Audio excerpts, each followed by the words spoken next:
The October wind cut through the Colorado Rockies like a blade through cloth, carrying the scent of early snow and dying aspen leaves. Sarah McKinnon pulled her woolen shawl tighter as she stood at the edge of Copper Creek Pass, her breath forming small clouds in the thin mountain air. The stagecoach depot below looked smaller than a child's toy from this height, and the road that wound down through the valley was already disappearing into shadows. "He'll come," she whispered to herself, the words stolen by the wind before they could take root. He promised he'd come. 3 days ago, Thomas Brennan had ridden out of Silverton with a promise that burned between them like a coal in winter. He'd take the mining job in Durango, just long enough to earn the money they needed for their own homestead. 6 weeks, he'd said, looking into her grey eyes with that steady gaze that had first caught her heart. 6 weeks. And then he'd meet her at the old trapper's cabin on Copper Creek Pass. They'd ride down to Denver together and be married before the first real snow. But the stagecoach that was supposed to carry her away from this lonely place had left without her this morning, the driver shaking his head at her stubbornness. "Miss, there's weather coming in. Bad weather. You don't want to be caught up here when it hits." She'd watched the dust cloud fade into the distance, her traveling bag still clutched in her hands. The cabin behind her, weathered logs and a stone chimney that had sheltered trappers for decades, offered little comfort. But it was where Thomas would look for her. It was where he'd promised to come. The temperature dropped as the sun disappeared behind the western peaks. Sarah lit the oil lamp inside the cabin, its yellow glow barely pushing back the darkness that seemed to seep through every crack in the walls. She'd brought enough food for 3 days, thinking that would be more than enough. The supplies sat on the rough wooden table. Hardtack, dried meat, a small bag of coffee beans, and a tin of peaches that had cost her nearly a week's wages from her job at the hotel. Outside, the wind began to howl in earnest, and the first fat snowflakes started to fall. Sarah pressed her face to the single window, its glass so old it warped her view of the world outside. The snow was coming down harder now, and the temperature was dropping fast. "He'll come," she said again, but this time the words felt heavier on her tongue. Thomas was reliable, steady as the mountains themselves. If he said he'd be here, he'd be here. Something must have delayed him. Maybe the mine work was taking longer than expected. Maybe the weather down in Durango was just as bad. She wrapped herself in her traveling coat and the thin blanket she'd found in the cabin, settling into the single chair by the window. Every few minutes, she'd wipe the condensation from the glass and peer out into the growing storm, watching for the shape of a rider on the narrow mountain trail. By midnight, the snow was falling so thick she couldn't see 10 feet beyond the cabin walls. The wind drove it against the window with a sound like thrown sand, and the cabin creaked and groaned under the assault. Sarah added another piece of wood to the fire. She'd have to be careful with the fuel. There wasn't much. And tried to sleep, but sleep wouldn't come. Every sound made her think she heard hoofbeats, made her heart jump with hope. 3 times she went to the door and opened it a crack, letting in a blast of freezing air and swirling snow, calling Thomas's name into the storm. Each time, only silence answered back. Dawn brought no relief. If anything, the storm had grown worse overnight. The snow was piled nearly 2 feet deep against the door, and when Sarah managed to push it open, she was met with a wall of white that seemed to stretch endlessly in all directions. The familiar landmarks, the big boulder shaped like a sleeping bear, the lightning-struck pine that marked the trail, had all vanished under the blanket of snow. She couldn't see the trail at all now. Even if Thomas tried to reach her, he'd never find the cabin in this whiteout. The realization hit her like a physical blow, making her stagger back inside and slam the door against the wind. For the first time since she'd made the decision to wait, Sarah felt the cold fingers of real fear closing around her heart. She was alone on a mountain pass that most people avoided even in good weather, with a storm that showed no signs of letting up. The nearest town was a day's hard ride down treacherous mountain trails, and she had no horse, no way to signal for help. and supplies that wouldn't last more than a few more days. But Thomas would come. He had to come. She spent the day rationing her food and keeping the fire alive, using the smallest pieces of wood she could find. Every hour, she'd force herself to go to the window and look out, hoping against hope to see a break in the storm, a rider coming up the trail, any sign that rescue was coming. Instead, the snow just kept falling. By evening of the second day, Sarah's hands shook as she lit the lamp.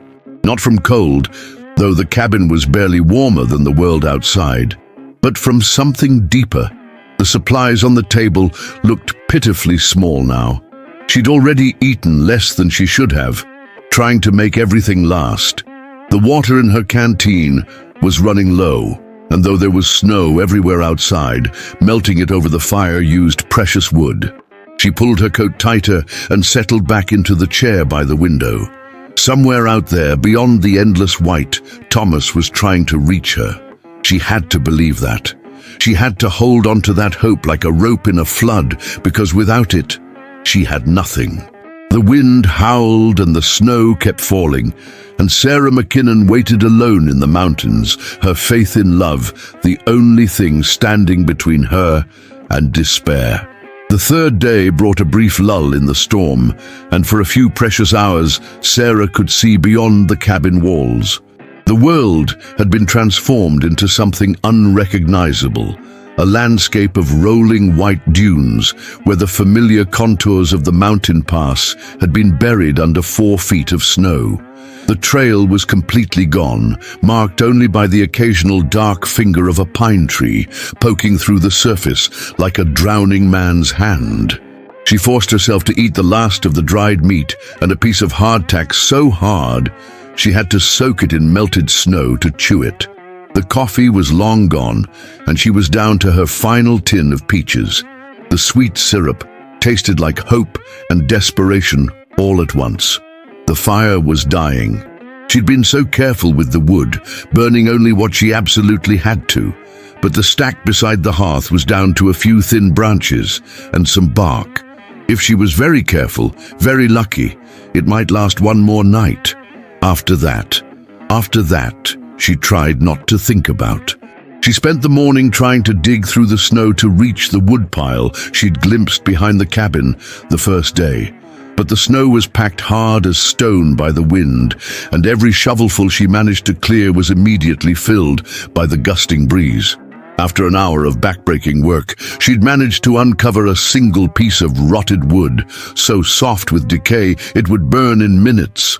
Her hands were numb despite her gloves, and she could no longer feel her toes inside her boots. When she tried to warm herself by the fire, the heat felt like needles against her skin. She was losing the battle against the cold, and they both knew it, she and the mountain that held her captive. That afternoon, the storm returned with a vengeance. The wind screamed around the cabin with such force that Sarah feared the roof might tear away. Snow drove through gaps in the walls she hadn't even noticed before, creating small drifts in the corners of the room. She stuffed rags into the worst cracks, but it was like trying to hold back the ocean with her bare hands. As darkness fell, she lit the lamp for what she knew might be the last time.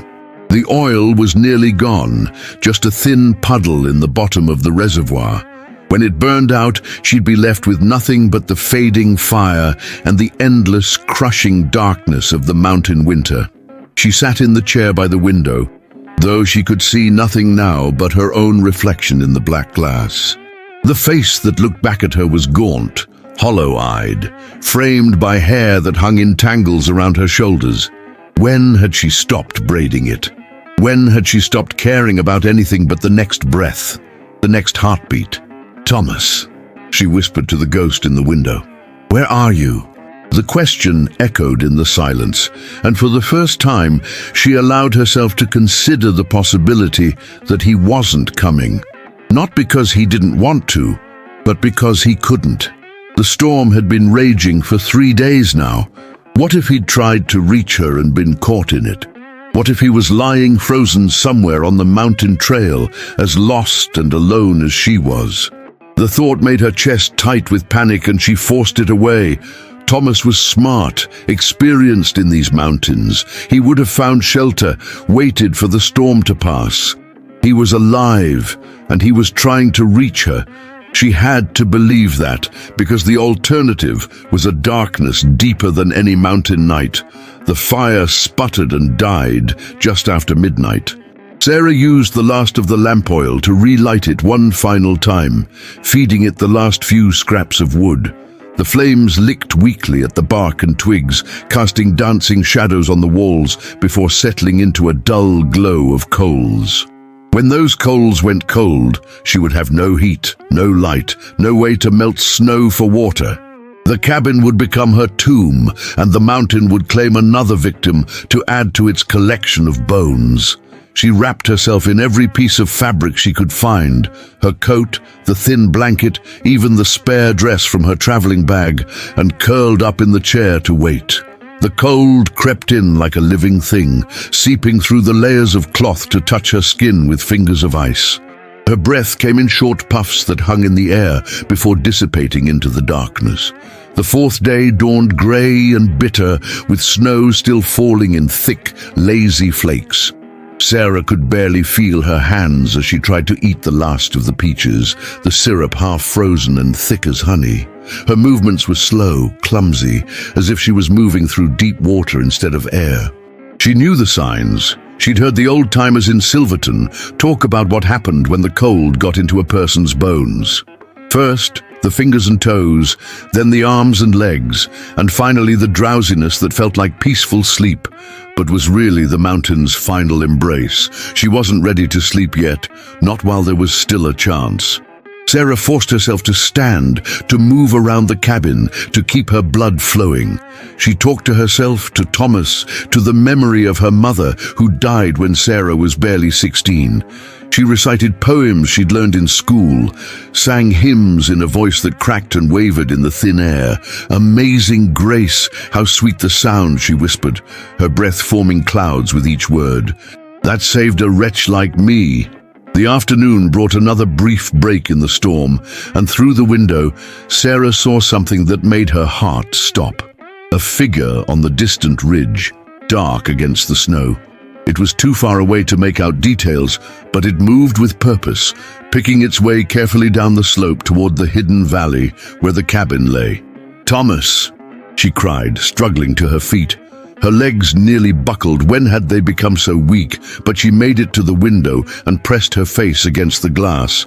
"Thomas, I'm here!" But even as she watched, the figure disappeared behind a stand of pine trees, and the snow began to fall again, heavier than before.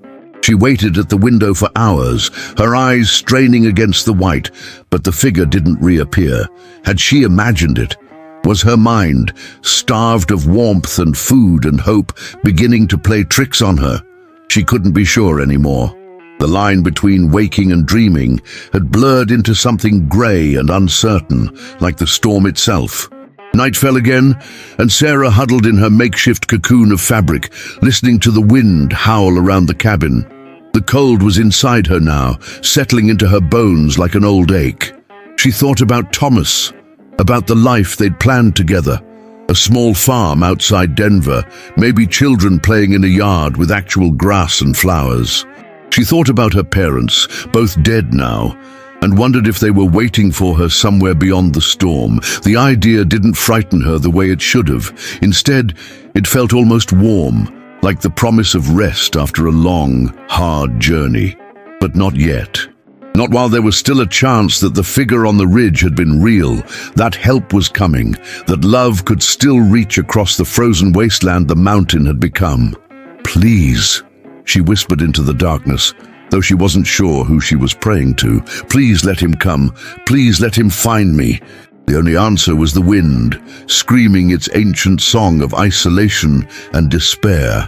But Sarah McKinnon closed her eyes and waited, because waiting was all she had left. 200 miles south in Durango, Thomas Brennan stood at the window of the boarding house, his calloused hands gripping the coffee cup so tightly his knuckles showed white. The snow had been falling for 4 days straight, and the telegraph lines to Silverton had been down since the second night. No news was getting through from the high country, and no one was getting out. "Ain't no point in worrying, son," said Jake Morrison, the old prospector who'd been working the mine alongside Thomas. "Storm like this, smart folks hunker down and wait it out. Your gal's probably safe as houses in town." But Thomas knew Sarah wasn't in town. She'd written that she'd be waiting at the trapper's cabin on Copper Creek Pass, just like they'd planned. The letter was still in his shirt pocket, creased from reading and rereading, the ink smudged from his thumb, tracing over her careful handwriting. "I'll wait for you there, no matter what. Love doesn't give up, and neither will I." He'd tried to leave Durango the day before the storm hit, but Jim Patterson, the mine foreman, had convinced him to stay just one more day. The silver vein they'd been following had suddenly widened into something promising, and Patterson wanted to see how far it went before winter shut down operations for good. "One more day could mean an extra $100 in your pocket," Patterson had argued. "Enough to buy that land you've been talking about." So Thomas had stayed, telling himself that Sarah would understand, that an extra day wouldn't matter. But now, looking out at the wall of white that had swallowed the world, he knew that decision might have cost him everything. The storm was unlike anything the old-timers could remember. The temperature had dropped so fast that water left outside froze solid in minutes. The wind was so strong it could knock a man off his feet, and the snow was coming down so thick you couldn't see your own hand at arm's length. But Thomas had lived in these mountains for 10 years. He knew their moods, their dangers, their mercy and their cruelty. More importantly, he knew Sarah, her stubbornness, her loyalty, her absolute refusal to break a promise once given. If she said she'd wait at the cabin, she was waiting at the cabin. And if she was waiting at the cabin, she was in mortal danger. On the 5th morning, when the wind finally dropped from a howl to a moan, Thomas made his decision. He saddled Buck, his sturdy mountain horse, and packed his saddlebags with everything he could carry: food, blankets, medical supplies, and extra ammunition for his rifle. The other miners thought he was crazy. "Tom, you'll never make it through the passes," Morrison warned. "Hell, you might not make it to the edge of town." But Thomas was already riding north, following the snow-covered road that led toward the high country. The world was a maze of white drifts and black tree trunks, with landmarks he'd known for years completely erased by the storm. Several times, he had to dismount and lead Buck through drifts that came up to the horse's belly, breaking trail with his own legs until both man and animal were exhausted. The first day, he made maybe 10 miles before the light failed, and he was forced to take shelter in an abandoned line shack. He shared his meager fire with Buck, both of them huddled together for warmth in the tiny space. The horse's breath steamed in the freezing air, and ice formed on Thomas's beard as he tried to sleep. The second day was worse. The trail up through the Devil's Backbone, a narrow ridge that was treacherous even in good weather, was completely impassable. Thomas had to circle 20 miles out of his way, following river valleys choked with snow, sometimes having to turn back when the drifts proved too deep, even for Buck's powerful legs. But he kept going, driven by a fear that ate at his gut like acid. Sarah was up there somewhere, alone in a cabin that was never meant to shelter someone through a blizzard like this. Every hour he was delayed might be an hour too late. On the third day, he reached the foothills of Copper Creek Pass. The familiar landscape was alien under its blanket of snow, but Thomas could still read the shape of the land beneath. He'd hunted these slopes as a young man, knew every game trail and rocky outcrop. The cabin was still 8 miles ahead, tucked into a narrow valley that would be invisible from below. 8 miles that might as well have been 80. The snow here was deeper than anything he'd encountered. In some places drifted to heights that completely blocked the trail. Thomas had to lead Buck in long zigzags up the mountainside, searching for routes between the towering drifts. His legs ached from breaking trail, and his lungs burned in the thin air. Both he and the horse were running on pure determination now. That night, camped in the lee of a massive boulder with no shelter but a canvas tarp stretched between 2 trees, Thomas allowed himself to think about what he might find when he reached the cabin. The thoughts that came were dark ones. Sarah frozen, starved, lost to the very stubbornness that he'd fallen in love with. He pushed those thoughts away and fed another stick to his tiny fire. She was alive. She had to be alive. Sarah McKinnon was tougher than she looked, and she had something to live for. They both did. The fourth day dawned clear and bitter cold, with a wind that cut through every layer of clothing Thomas wore. But the storm had finally broken, and for the first time in a week, he could see the high peaks that surrounded Copper Creek Pass. They looked close enough to touch in the thin air, their snow-covered slopes glittering like diamonds in the morning sun. Thomas pushed Buck harder than he should have, both of them sensing that this was the final push. The cabin was close now, maybe 3 miles as the crow flies, though the trail twisted and doubled back on itself as it climbed toward the pass. Every turn brought the hope that he'd see the familiar shape of the old trapper's shelter, and every turn brought only more snow and more mountain. And then, just as the sun was beginning to sink toward the western peaks, he saw it, a thin column of smoke rising from a stand of pine trees in the valley below, so faint it was almost lost against the grey sky.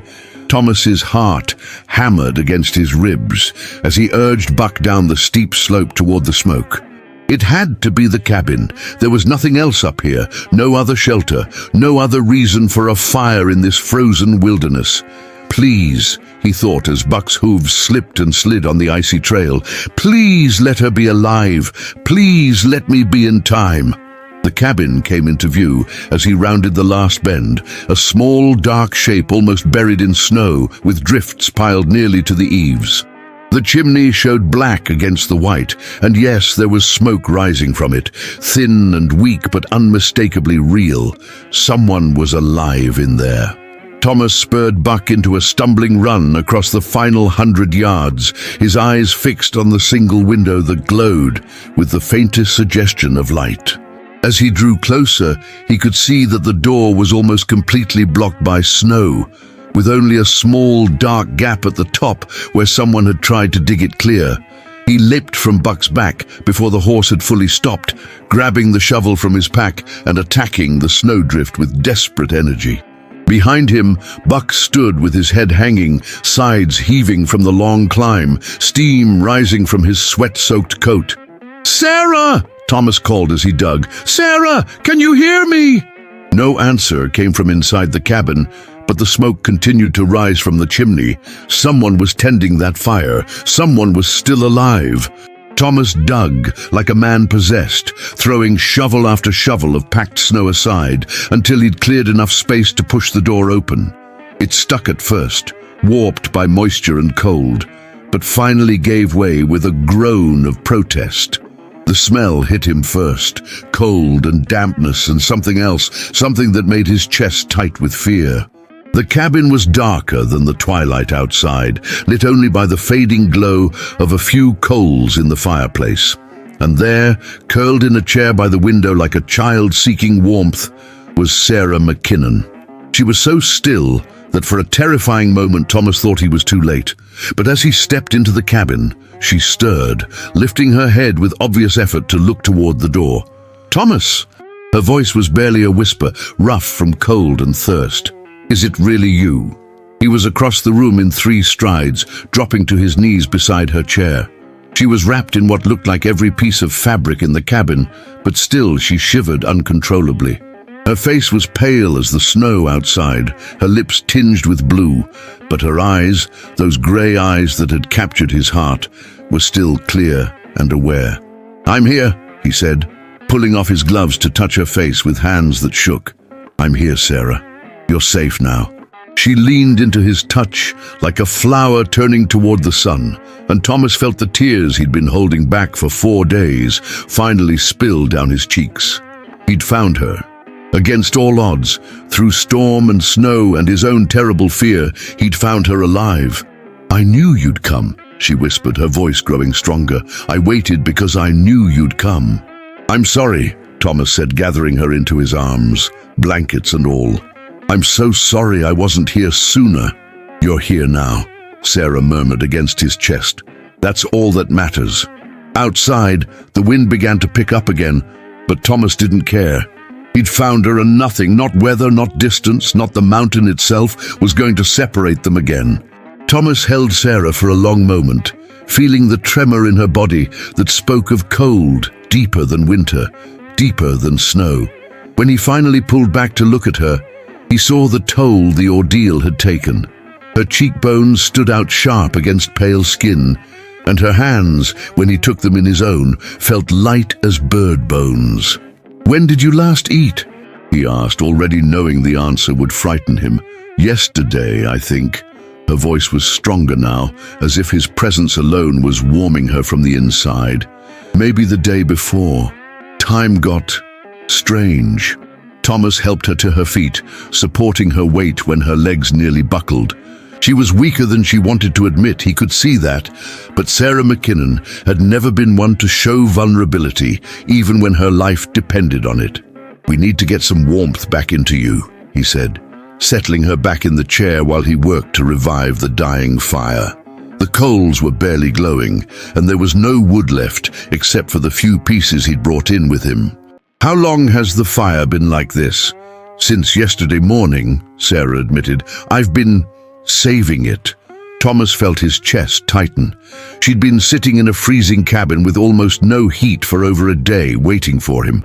The thought of what might have happened if he'd been even a few hours later made him feel sick.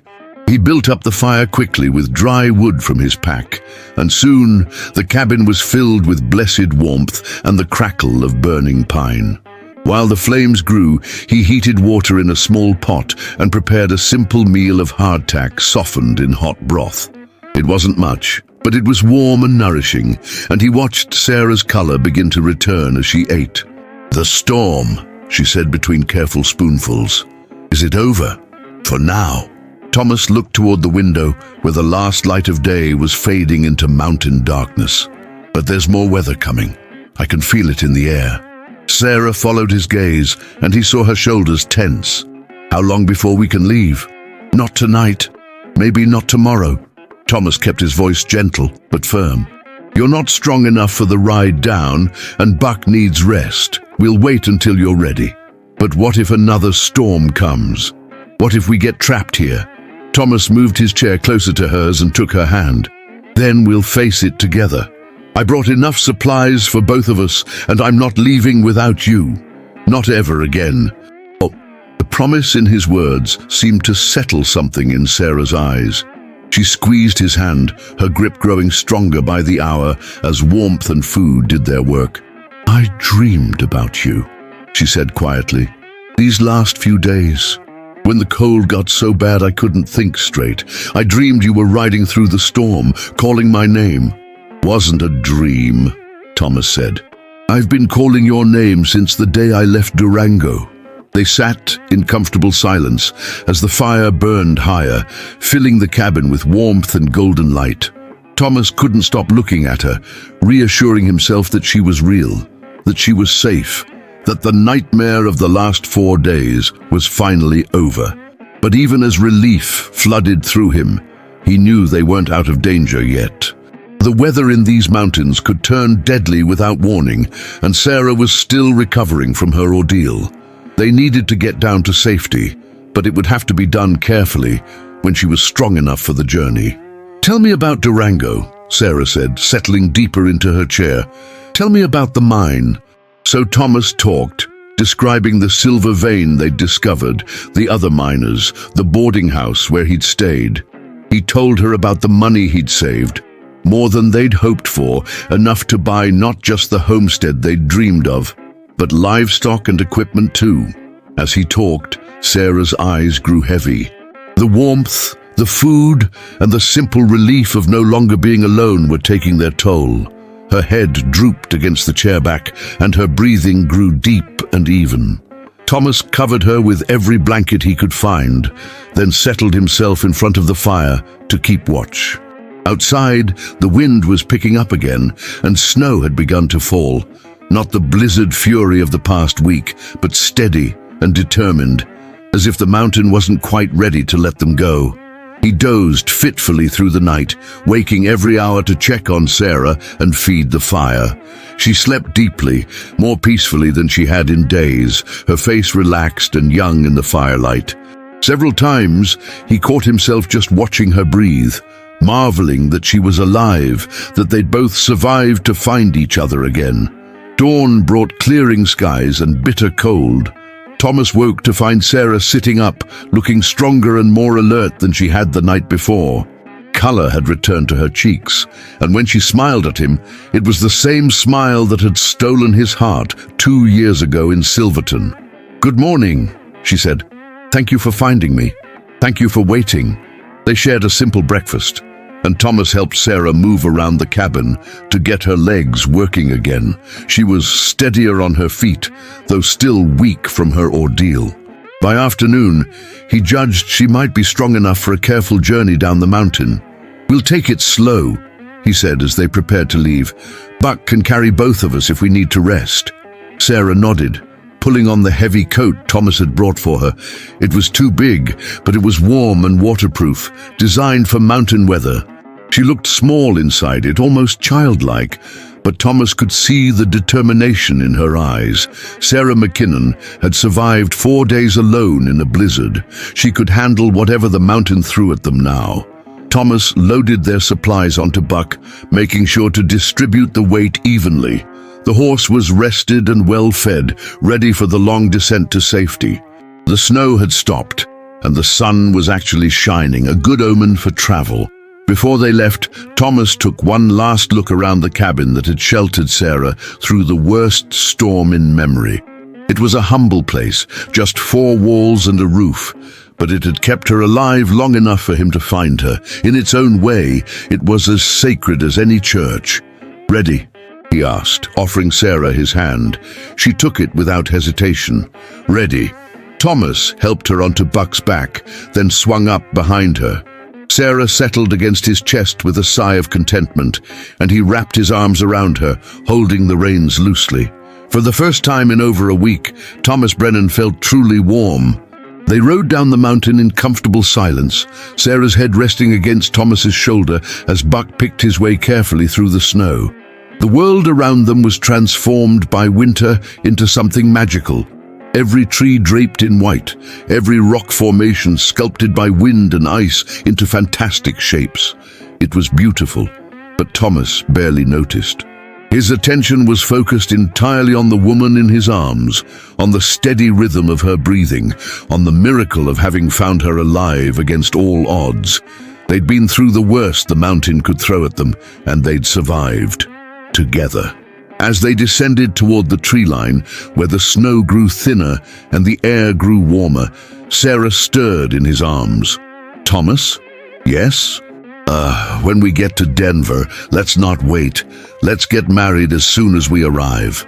Thomas tightened his arms around her, pressing his face into her hair. "Are you sure?" "I've never been more sure of anything in my life." Sarah turned in the saddle to look at him, and her grey eyes were bright with tears and joy. "I almost lost you up there. Almost lost us. I don't want to waste another day." "Neither do I," Thomas said, and kissed her there in the saddle, with the mountain wind in their faces and the whole world spread out below them. When they finally broke apart, Sarah smiled, the first real smile Thomas had seen from her since he'd found her in the cabin. "Take me home," she said. She and Thomas Brennan, who had ridden through hell to find the woman he loved, turned Buck toward the valley below and did exactly that. Behind them, Copper Creek Pass settled into its winter sleep, holding the secret of their love in its ancient, snow-covered heart. The mountain had tested them, pushed them to their limits and tried to keep them apart. But love, as Sarah had said, doesn't give up. Sometimes it just waits, patient as stone, until the right moment comes to carry you away. And sometimes, if you're very lucky, it comes without a word and takes you home.